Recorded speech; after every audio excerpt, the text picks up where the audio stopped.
to Bad Ideas, the show where we look at misfires, mistakes, and miscalculations from all throughout history. I'm Tony Southcott. And I'm Albert Berg, and today's episode is brought to you by our featured patron, CBSS Cambusters. Thank you, Cambusters. And the topic that we're going to be talking about today is the construction of the Sydney Opera House. So you're saying that, like, having a place where people can sing and do, like, giant music stuff and also plays is just a bad idea? I am not saying that, Tony. I am not saying that at all. Nor am I saying that the Sydney Opera House itself is a bad idea. If you're unfamiliar with this, it's basically the building you see anytime any movie cuts to Australia. It's like when people go to France, you always see the Eiffel Tower. In Australia, they show this building. Yeah, it's like San Francisco, the Golden Gate Bridge. Like, it's just iconic.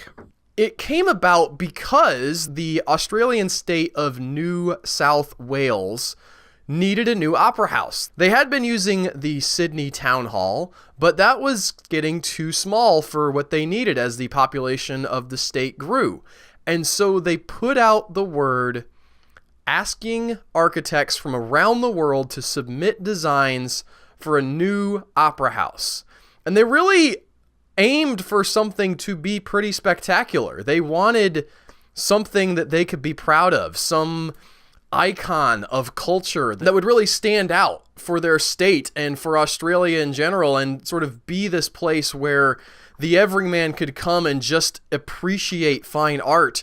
And they got thousands of submissions, and they had a committee that was supposed to look through these submissions. And this committee met, and they're looking through these many architectural drawings that people from all over the world had submitted. And coming late to the committee was a man named Eero Saarinen. I may not be pronouncing that correctly, but Eero Saarinen was an architect. And he shows up a little bit late to the process, and there are already some designs that the committee has said, nah, like, we're just not feeling this one for whatever reason. And Eero decides, you know what, I'm going to look at the garbage heap. I'm going to look in the slush pile and just make sure that nobody's throwing away anything revolutionary. And he rifles through these submissions that had already been rejected, and he finds the submission of a man named Jorn Utzon. I might also be mispronouncing his name because he's Norwegian, and I don't know how they say the J over there. But Eero Saarinen pulls this submission out and just plops it down on the table in front of the committee and says, quote, "Gentlemen, this is first prize."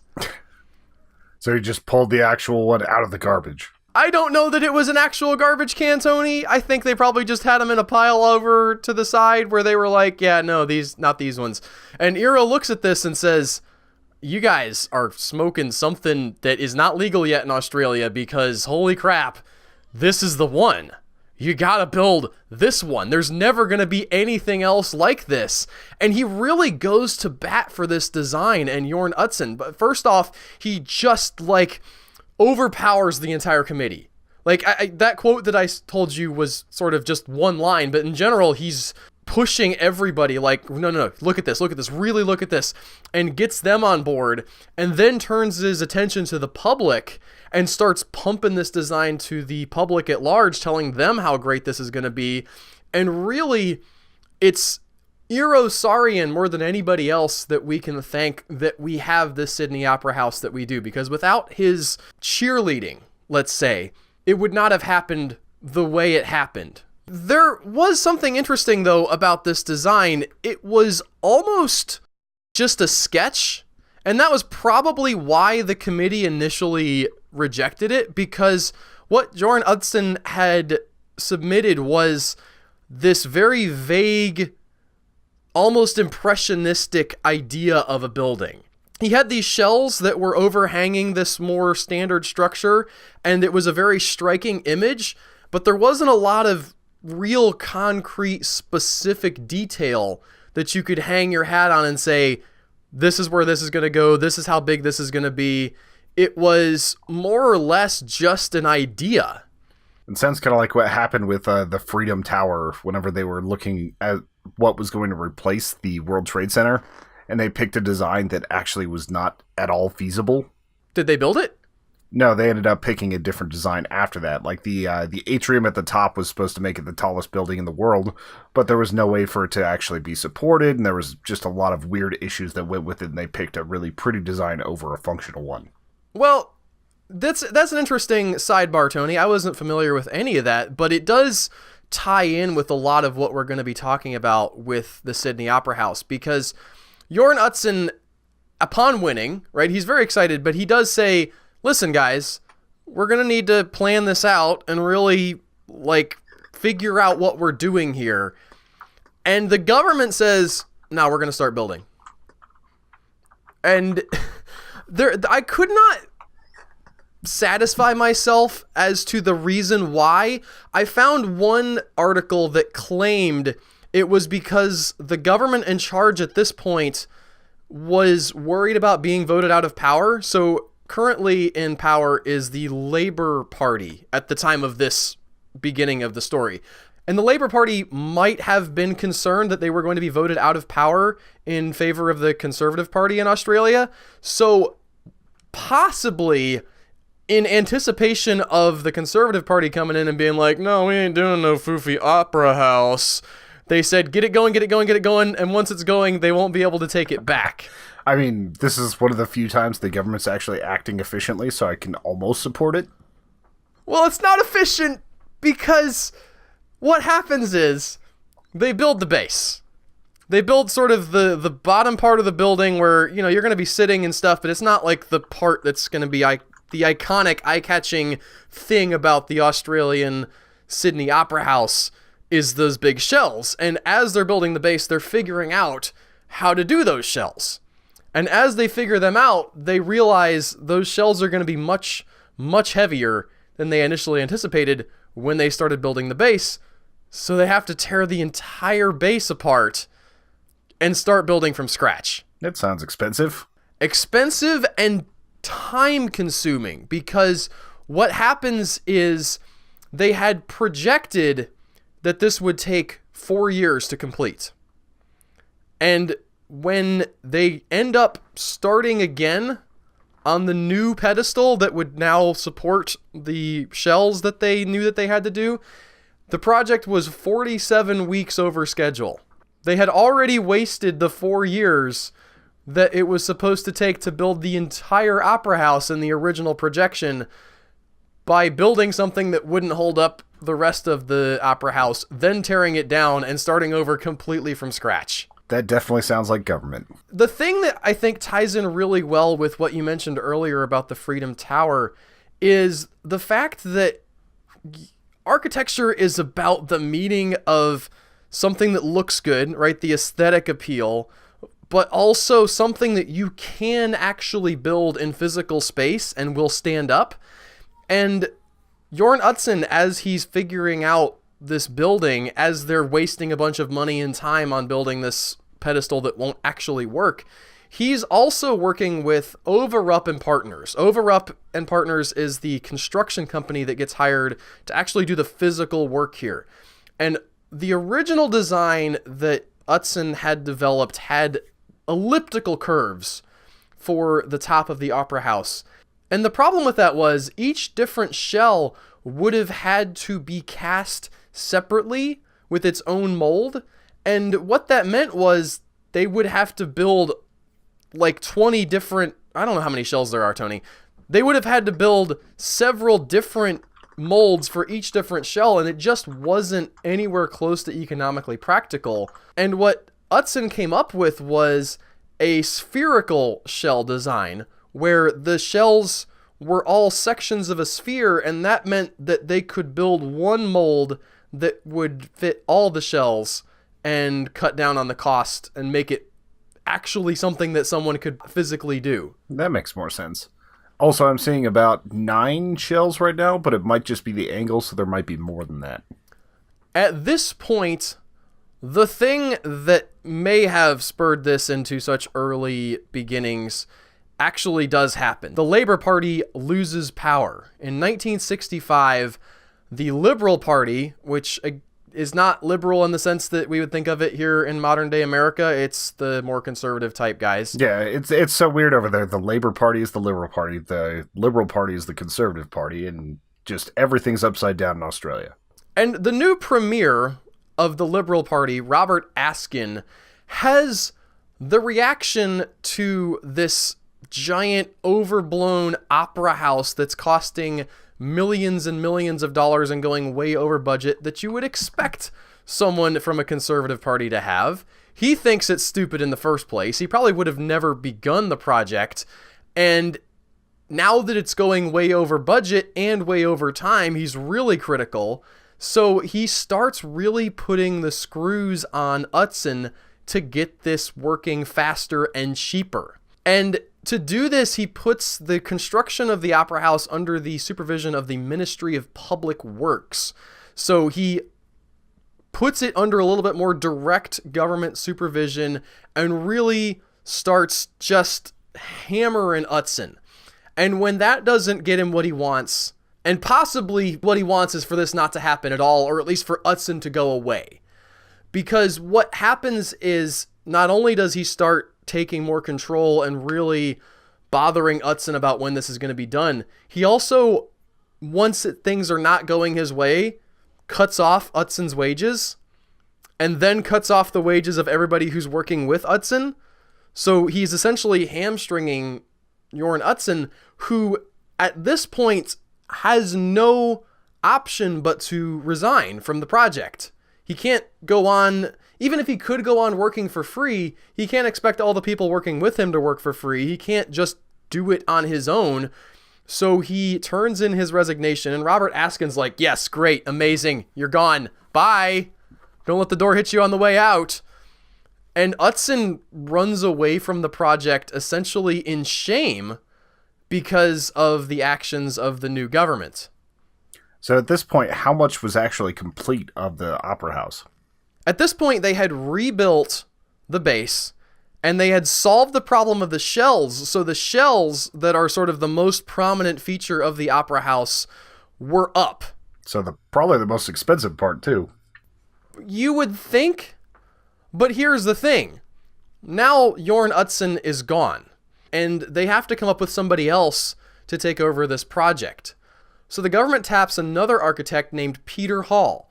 Now, Peter Hall was a native Australian, and before this time, he had been working directly for the government. He had just gone to branch off into his own thing, and the people in the government know him, they like him. He's got the sort of connections in this bureaucracy, so they go to him and say, listen, we've got quite a bit of this done, it seems. We need you to come on and take the task on. Now, Peter Hall initially doesn't want to do it. He's very concerned. First of all, he had been a very vocal supporter of Jorn Utzon. He thought that he was a pretty great architect. He thought the design was really great, and he didn't want him to be fired. But once he was the guy who the government was tapping for the project, he said, listen, if you guys are going to have me do this, I'm going to finish it. You're not going to call Jorn Utzon back in, because then my name will be a complete footnote, and I want this to be my project if you're offering it to me. It's reasonable enough. Like, especially, it also lets a little bit less of the politicking happen that could get him kicked out. And in taking this project, he calls up Jorn Utzon on the phone. At this point, Jorn Utzon is no longer in Australia. He's gone back to Norway, and he talks to Peter Hall and says to him, listen, you're not going to succeed, okay? I'm the only one who can finish this, and you can go ahead and give it a shot if you want, but I don't think that it's going to work out for you at all. And Peter Hall says, well, thank you very much, but I'm going to go ahead and try to finish what you've started. And he goes and looks up what's left of Jorn Utzon's notes on this project. And at this point, it's a lot better than just a sketch. There are more detailed drawings, but what Peter Hall finds is that what there is here is still almost completely unhelpful. Now, the perspective that I got from reading this part of the story from Peter Hall is that he gets the impression that Utzon was essentially making this up as he went along. There are crucial aspects of the seating capacity of the main hall and the acoustic design, which is hugely important, that aren't complete or they aren't to the specification of what the project was supposed to be. There are missing air conditioning units because Utzon thought, it's probably not that big of a deal to have air conditioning in this big building. It's only Australia. He had left a lot of things undone for Peter Hall, and this is a point in the story where I have to admit that I don't know exactly who's right. You could argue that part of the reason that Utzon's work is sort of unclear is because he's wrestling with such a unique and new type of building and such a massive challenge that there was really no way to map out everything exactly right all the way into the future, and he just had to fly by the seat of his pants to a certain degree.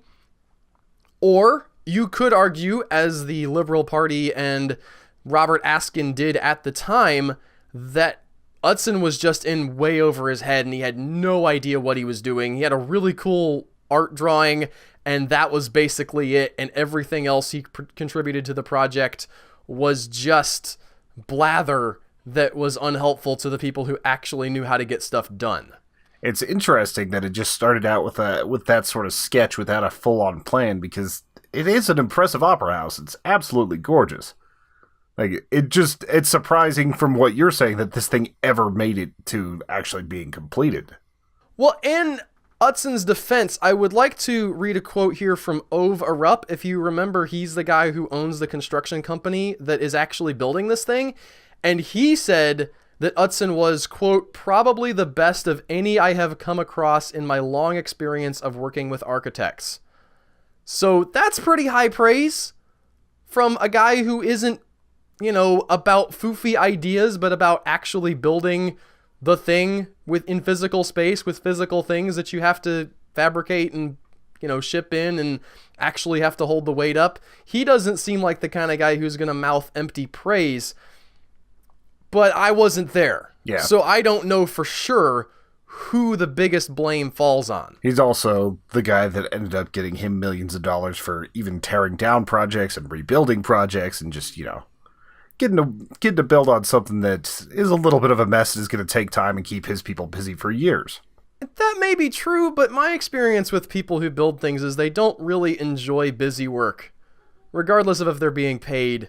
I mean, they like to be paid, but most people who are really in the business of building things, I think, would like to build the thing and then go build something else rather than build it and tear it down and build it and tear it down and build it and tear it down, because that's just depressing after a while. Yeah, read up on building bridges in New York City. It's the opposite. Okay. I prefer to think of people as generally productive, Tony, or at least would like to be. It's like, we're going to spend the next 5 years rebuilding this subway hall over and over and over again. Well, regardless of whose fault it was, the work does continue without Utzon.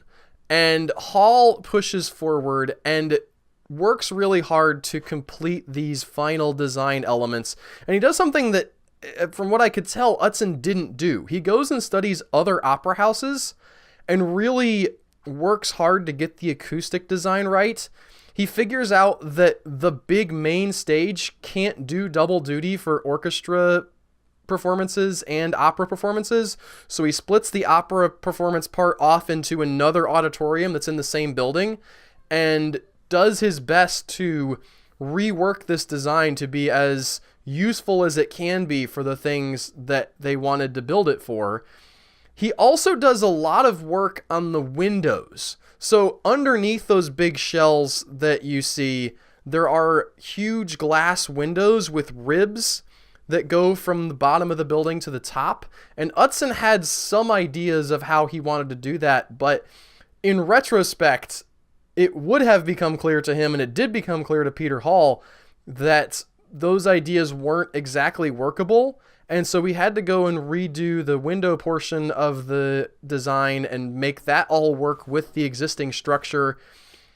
Again, it's hard to tell if Jorn Utzon was a genius It sounds more like Yorn didn't have the full resources. It's a huge project, and you need to have people that are very, very specialized in acoustics, in particular aspects of design, and he just didn't have that. So it's not really his fault. He just needed to reach out a little bit more. He may have been leaning a little bit too much on his own understanding of things and not gone looking for others' expertise. The damning fact of Peter Hall's involvement is that the main part of the building went up in the 6 years that Jorn Utzon was managing it. Peter Hall had the interior and the windows, and it took him like 8 more years to finish what Jorn Utzon had started. At the time, Jorn Utzon had projected that he would be able to finish in 18 months. Again, he had originally projected the whole thing would be done in 4 years, so who knows what you can make of his projections. This project seems like it should have, if it was managed correctly, been done within 5 years. That's a long time for, like, a stadium takes less time to build than this thing. Like, things that are massively bigger than it take a lot less time. This is kind of crazy. It's kind of crazy, but it's also, and I want to stress this, it was pushing the boundaries as hard as they could be pushed. This was one of the first buildings, if not the first building, to have computers involved in the design of the architecture so that they could measure the stresses of how they wanted to place these ribs that would ultimately form the shells. There were things that were essentially being invented so this building could be built as it was being built. They were building the plane as they were flying it, and while that sounds like a terrible idea, it's also maybe what had to happen to have a building this striking and this beautiful and this iconic come together at the time. Yeah, whenever you're on the razor's edge, sometimes it's the only way. What I do know is that finally, in 1973, the great Sydney Opera House was finally completed, 95 million Australian dollars over budget and 10 years behind schedule. That's only like $4 million US. I don't know anything about the conversion rate, but I don't think Tony's correct. No, it's like $100 for a video game, so it's like $60 for an American one. So there's a fair amount, like, as far as the exchange rate goes, but it's still pretty substantial. Despite all the problems that had plagued the Opera House, it was still a huge occasion. The Queen of England, and indeed the Queen of Australia, as she also is, showed up to dedicate this new opera house, and really it was a huge deal as they were opening this thing up. They were very proud of it once it was finally done. But there was one person who did not attend the opening ceremonies of the Sydney Opera House. If you're going to say the band AC/DC wasn't the first band to play there, I'm going to be very, very disappointed. I have no idea. I'm pretty sure it wasn't, but no, I was going to say Jorn Utzon did not attend the opening ceremonies because once he left Australia after he resigned, he never set foot in the country again.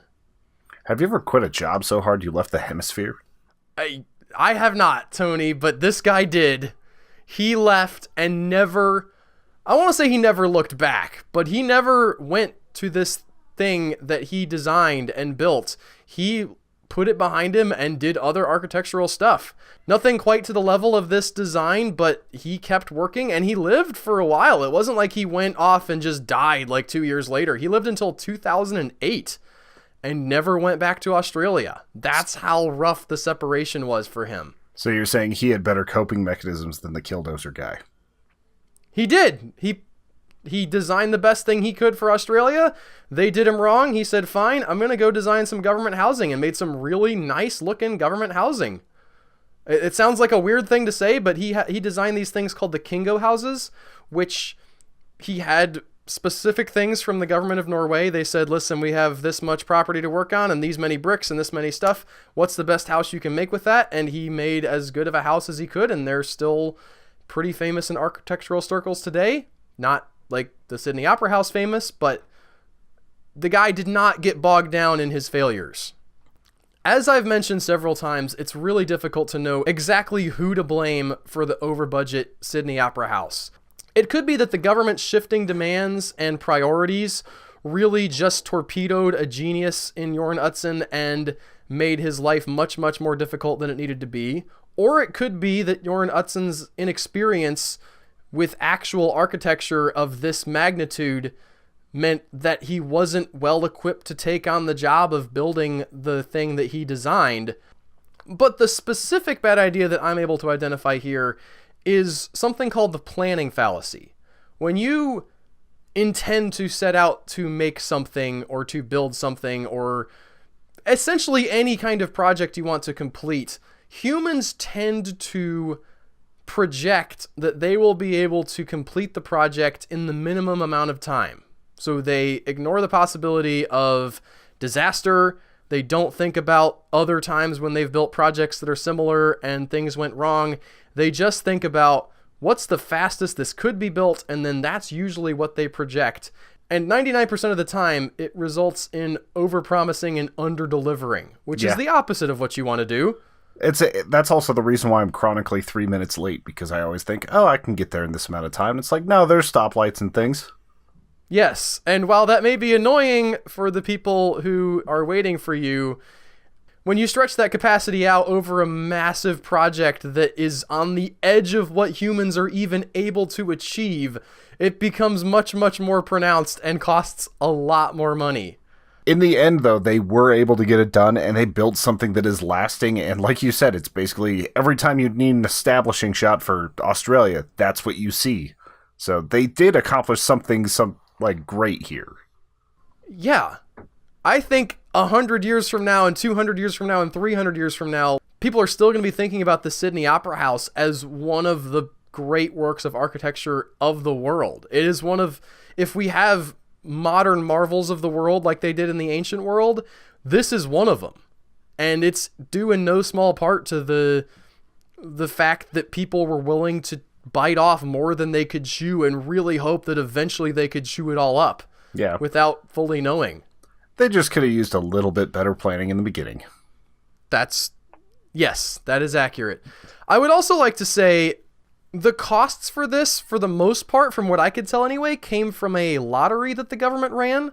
So it wasn't a direct taxpayer expense. It was more of a tax on people who thought that they were going to win the lottery, which is maybe a little bit more palatable than directly taking people's money away that they earned. They chose to give money for this, and they ultimately got a cool opera house out of it, even if they didn't win the lottery. Yep, and that's what I say 2 or 3 times a year when I'm dumb enough to buy a scratch ticket. Oh, I helped Colorado Wildlife. That'll do it for this week, though, folks. Thank you so much for listening. If you like this, don't forget to tell a friend about it. Subscribe to us on whatever podcast platform you prefer, and if you like Twitter, you can follow us over on Twitter at Human Echoes, or send us a bad idea that you would like us to cover at badideashow@gmail.com. Thank you so much again. We will see you next week with more bad ideas. Bye, everybody. Bye.